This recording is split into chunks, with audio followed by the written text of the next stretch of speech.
Estaba atado a un poste de madera, con la piel del cuello y la barbilla cubierta de manchas negras y los labios temblando al ritmo irregular de su respiración.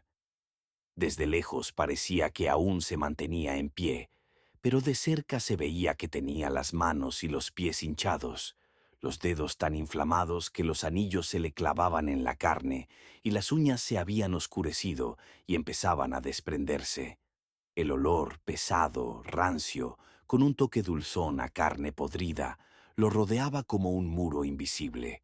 Nadie se atrevía a acercarse demasiado. Solo dos guardias que se turnaban cada pocas horas permanecían inmóviles, de espaldas, tratando de no respirar. Vlad, apodado Tepes, pasó sus últimas semanas no en combate, sino en una estrecha celda de piedra donde apenas entraba la luz del día. Su captura fue el resultado de una traición que en los registros de la corte se describía secamente como «confió en promesas sin comprobarlas». Creía que había llegado para negociar con los aliados húngaros, pero se encontró en manos de quienes esperaban el momento oportuno para deshacerse de él. La situación política era tensa. Los principados vecinos se debatían entre el apoyo al Imperio Otomano y a los gobernantes cristianos, y su nombre se había convertido en símbolo de miedo y poder despiadado. Por eso su destino se decidió en silencio, sin grandes anuncios, pero con un cálculo minucioso. El aire de la celda estaba impregnado de humedad y hedor. Los sirvientes encargados de cuidar al prisionero contaron más tarde que, ya en la primera semana de su encarcelamiento, le habían salido profundas úlceras en la espalda y los muslos. Debido a estar postrado durante mucho tiempo sobre paja húmeda, la piel se le agrietaba y de las grietas brotaba un líquido turbio. Los médicos locales, a quienes se les permitió entrar a instancias del gobernador húngaro, se limitaron a utilizar medios primitivos. Lavaban las heridas con una infusión de ajenjo y aplicaban compresas de ajo machacado y sal. A veces intentaban aliviar el sufrimiento con sangrías, con la esperanza de limpiar la sangre mala, pero después de cada procedimiento el estado empeoraba. El pulso se debilitaba, los labios palidecían y los ojos comenzaban a moverse rápidamente, como los de un animal atrapado en una trampa. El testimonio de uno de los guardias, encontrado en los archivos, describe cómo el prisionero, en su delirio, llamaba al sacerdote. Susurraba sobre terribles sueños en los que sus propias víctimas, empaladas en estacas, se le acercaban con las cuencas de los ojos vacías y el vientre desgarrado, y lo acusaban de estar condenado al fuego eterno. El rumor se extendió rápidamente por el campamento y muchos comenzaron a afirmar que Sepesh estaba maldito y que el diablo se llevaría su alma. Finalmente trajeron al sacerdote, pero la conversación no duró mucho. Tras intentar confesarlo, se apresuró a marcharse, alegando que había un espíritu impuro en el prisionero. La comida que le traían permanecía intacta. El rechazo a la comida se veía agravado por el dolor de estómago y las náuseas que no podía contener. Al final de la segunda semana de cautiverio, su rostro estaba demacrado, pero la parte inferior de su cuerpo estaba hinchada, la piel tensa y aparecieron hinchazones rojizas en la zona inguinal. Los médicos le untaban una mezcla de grasa de cerdo y vinagre, pero esto solo aumentaba la inflamación. En los rincones oscuros de la celda se arrastraban ratas atraídas por el olor a podredumbre, y los sirvientes confesaban que por las noches las veían acercarse a la cama. Mientras tanto, en el patio de la fortaleza ya se discutía su destino. El consejo húngaro estaba dividido entre los que pedían su ejecución inmediata y los que veían en él un valioso trofeo de intercambio.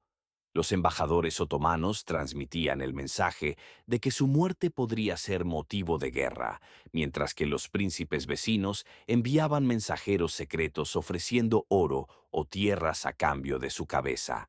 Sin embargo, la enfermedad y el agotamiento comenzaron a actuar más rápido que la política. En la tercera semana dejó de levantarse y cualquier movimiento le provocaba un gemido ronco. En uno de los informes enviados a Brasov se escribía: su estado es tal que es posible que no viva hasta el juicio. Su cuerpo desprende tal hedor que la gente no puede soportar estar ni un cuarto de hora cerca.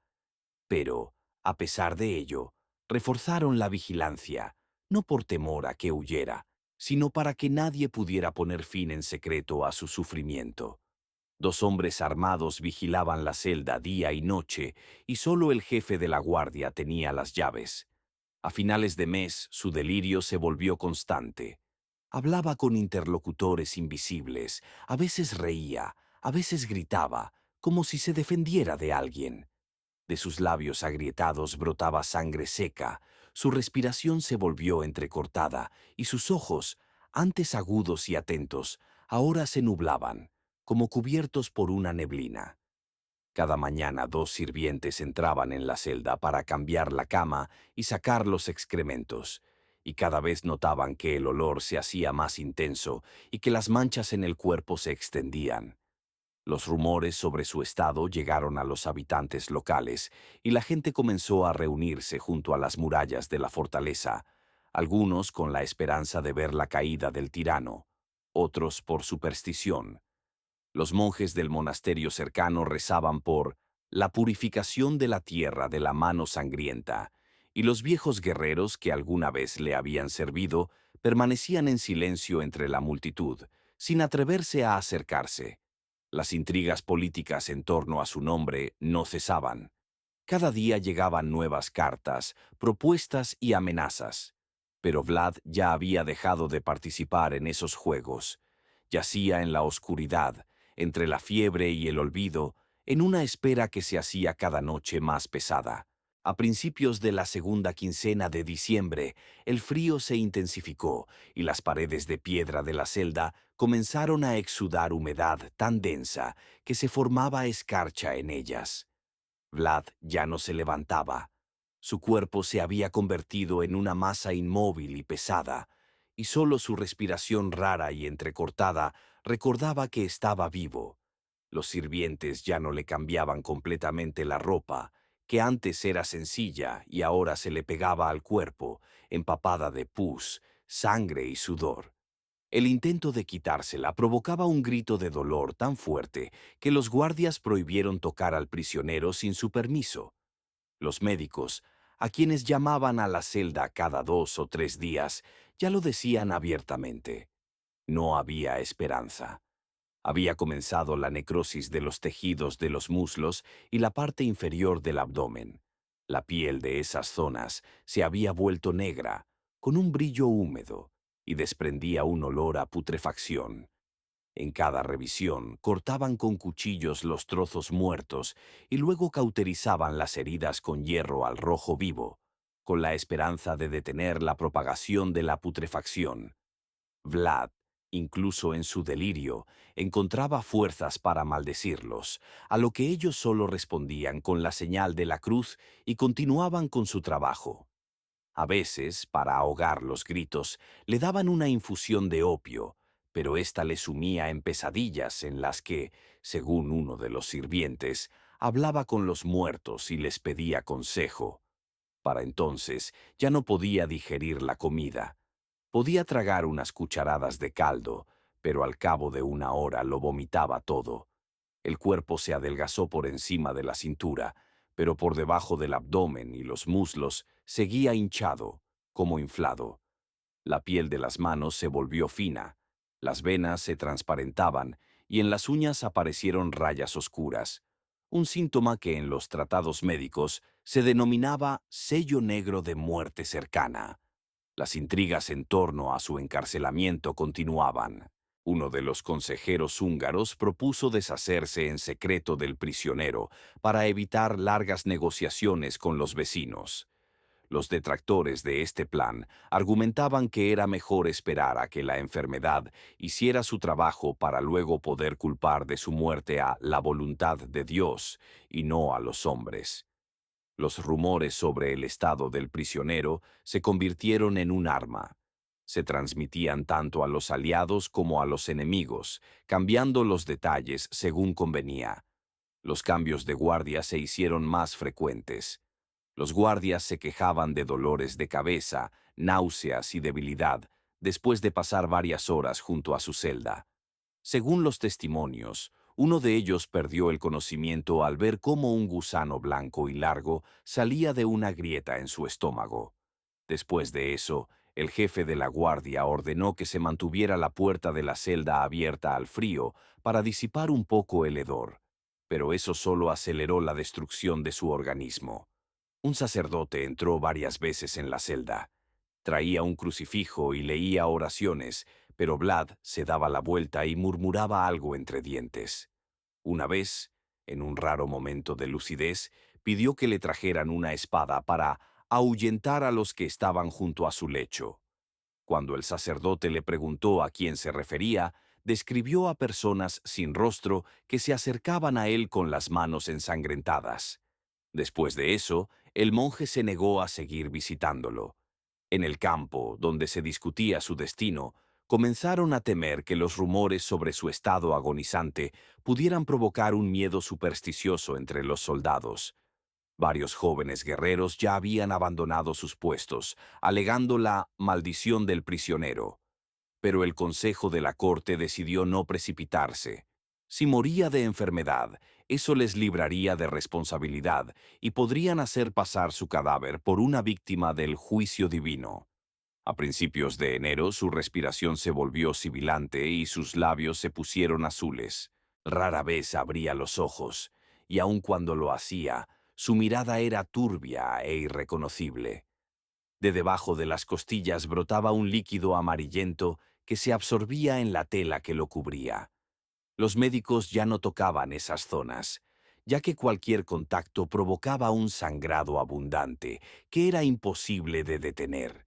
Según el informe de uno de los guardias, la noche antes de la fiesta de la Epifanía, gritó tan fuerte que se le oía en el patio vecino.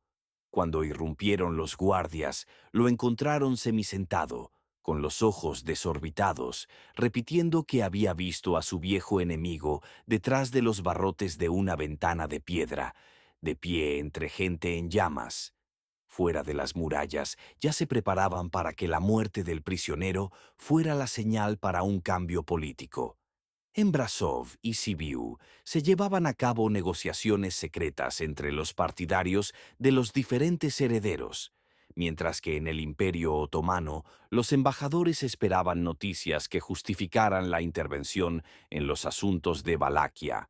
Pero en la fortaleza el tiempo se había detenido y cada nuevo día reforzaba la impresión de que el prisionero ya estaba medio muerto.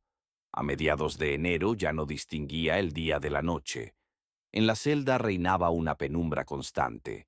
La diminuta ventana estaba cubierta con una tela gruesa para no dejar entrar el frío, y la única fuente de luz era una vela de sebo en un soporte de hierro que solo se encendía durante los registros.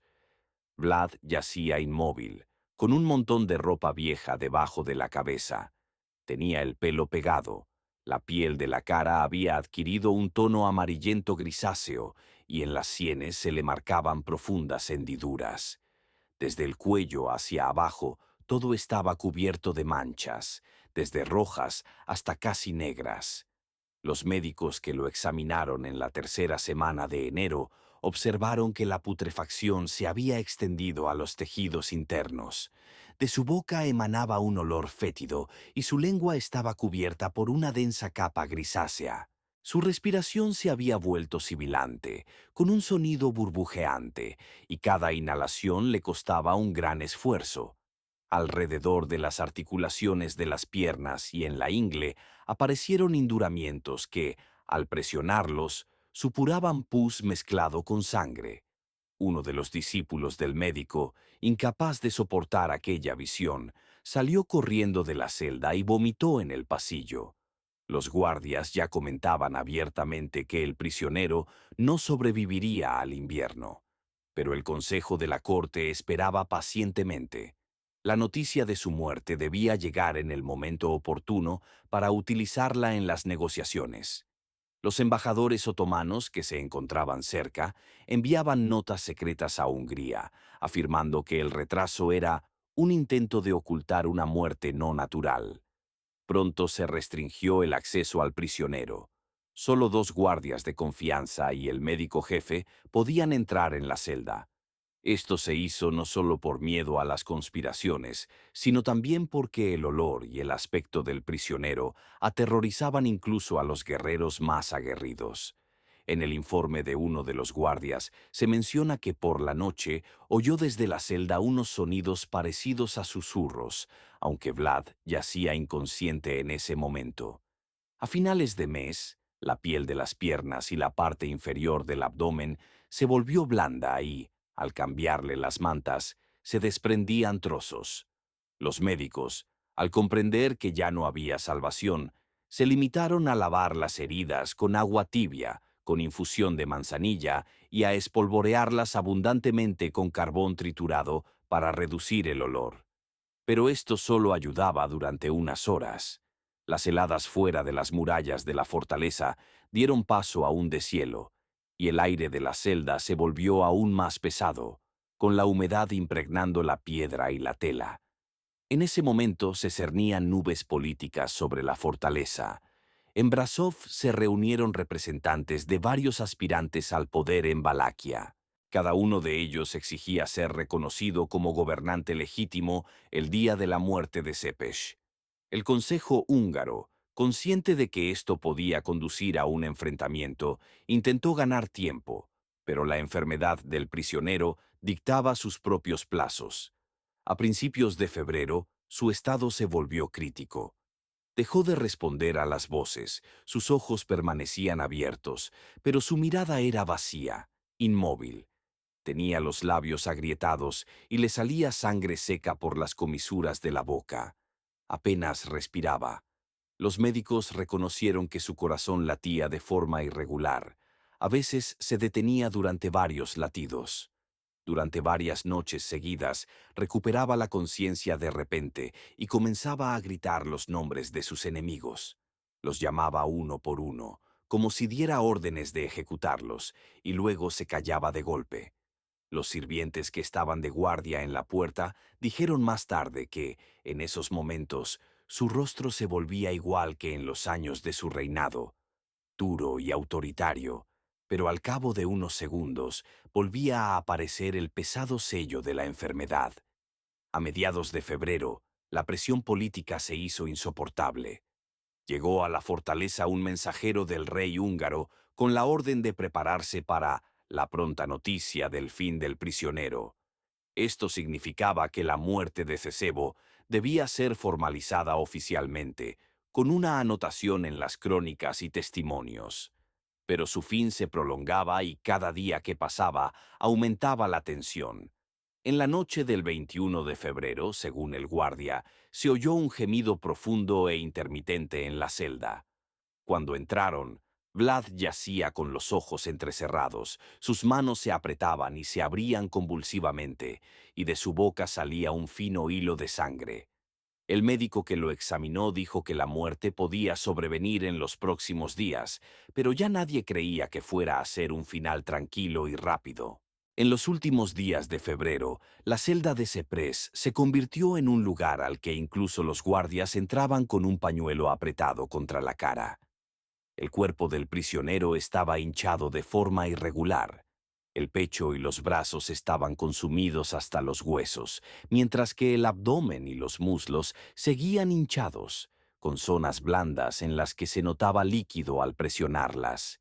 La piel de las piernas comenzó a desprenderse en grandes trozos, dejando al descubierto un tejido amarillento y pálido que supuraba pus. La respiración se volvió superficial, con largas pausas, como si hubiera olvidado cómo respirar. En la noche del 1 de marzo, su estado empeoró drásticamente. El guardia que estaba de guardia en la puerta oyó un fuerte jadeo y entró junto con el médico. Vlad yacía con la boca abierta, los ojos en blanco y el cuerpo temblando por las convulsiones. De su boca y nariz brotó sangre espesa y oscura. El médico intentó levantarle la cabeza, pero los espasmos solo se intensificaron. A los pocos minutos todo cesó. Quedó inmóvil, con la cabeza echada hacia atrás y los ojos abiertos. El acta oficial de defunción se redactó de inmediato, pero no se tocó el cuerpo hasta la mañana siguiente. Cuando intentaron levantarlo, comenzó un fuerte proceso de descomposición. De las grietas de la piel brotó un líquido y el olor se volvió tan insoportable que los sirvientes se taparon la nariz con las mangas. La embalsamación tuvo que realizarse directamente en la fortaleza para poder enviar el cuerpo a Hungría para su identificación. Los médicos rasparon los tejidos en descomposición, los trataron con vinagre de vino y cosieron las heridas. A pesar de ello, al cabo de un día, el cuerpo comenzó a oscurecerse y a desprender un hedor aún más fuerte. Los informes palaciegos de la época indican que el Consejo húngaro se reunió el mismo día en que la noticia de la muerte llegó a Buda. Al día siguiente se enviaron mensajeros a Brasov y Sibiu con órdenes de apoyar al nuevo gobernante, leal a los húngaros. Pero la noticia no solo provocó alegría entre los aliados. El Imperio Otomano consideró que era un momento propicio para avanzar con sus tropas hacia el interior de Valaquia, alegando la necesidad de proteger al pueblo de las luchas internas. En Valaquia se desató el caos. Varios aspirantes al trono se proclamaron herederos legítimos y en diferentes ciudades estallaron enfrentamientos entre sus partidarios. Los antiguos aliados de Sepesha, temiendo represalias, abandonaron apresuradamente el país o juraron lealtad a los nuevos gobernantes.